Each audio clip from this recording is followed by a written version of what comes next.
even more so when you pursue equity in terms of economic redistribution to help, because, African Americans in America are disproportionately poor. Sure. The percentage of their population that's poor is more so than the white population. So Democrats and the Biden administration and other leftists, they believe that we should have economic policies geared towards helping raise them out of poverty. The problem here being that what this does is it creates a system of government dependency that takes away personal responsibility, it takes away agency, and it keeps people from entering the workplace where they can gain market skills, and then that's how you climb the economic ladder. And it's just kind of the same idea as with the minimum wage. If you raise that, less opportunities for people, less chances for them to develop skills and make more money. So, do you think that the Biden administration is going to continue to pursue these policies? I think so. I think that over the past year, it's this whole idea of racial inequality, which is a real thing in some cases, but I think that this whole idea that Black people are disproportionately affected by COVID, that Black people aren't afforded the same opportunities that white people are, I think that there are a lot of faults in that argument, but I think that those are faults that people are often willing to overlook because it sounds like the right thing to do. On the surface level, it sounds like the socially justice, politically correct thing to do. Yeah, so I think here's the thing, right? We know, like Camille said, that Black people are more likely to be poor, which is a tragic. We know that Black people and Hispanic people are more likely to be affected by COVID. Now, this is not because of the color of their skin. This is not because they are Black. Yes. It's because of many or Hispanic or whatever.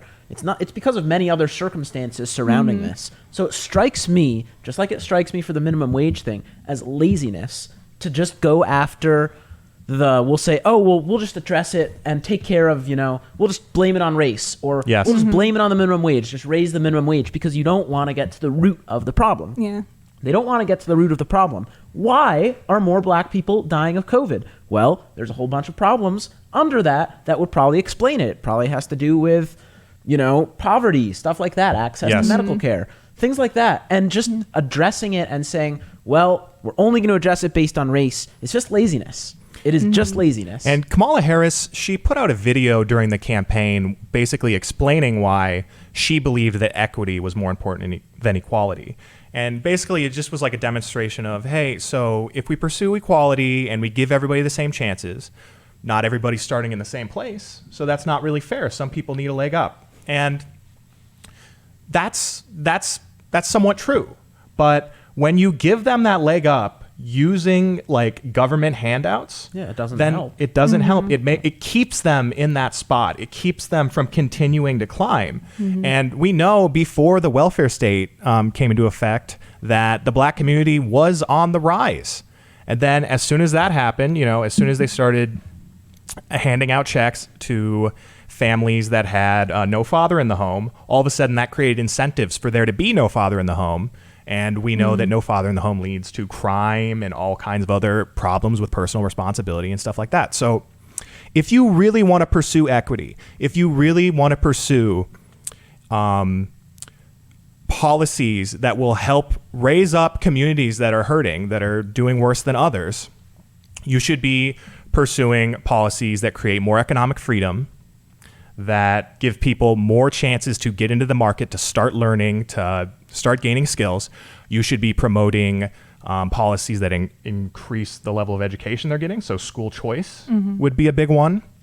And lastly, one of the biggest things you can do, I read this book recently called Biblical Justice versus Social Justice. I think it's by Scott David Allen. And, he was a missionary for a long time. Real G's have 3 names. Yeah.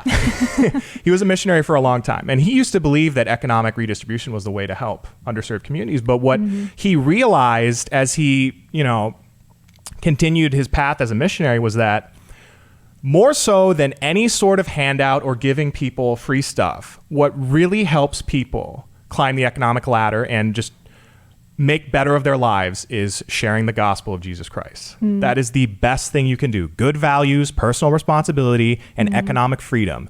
Those are the three things you need if you want to raise a community out of poverty.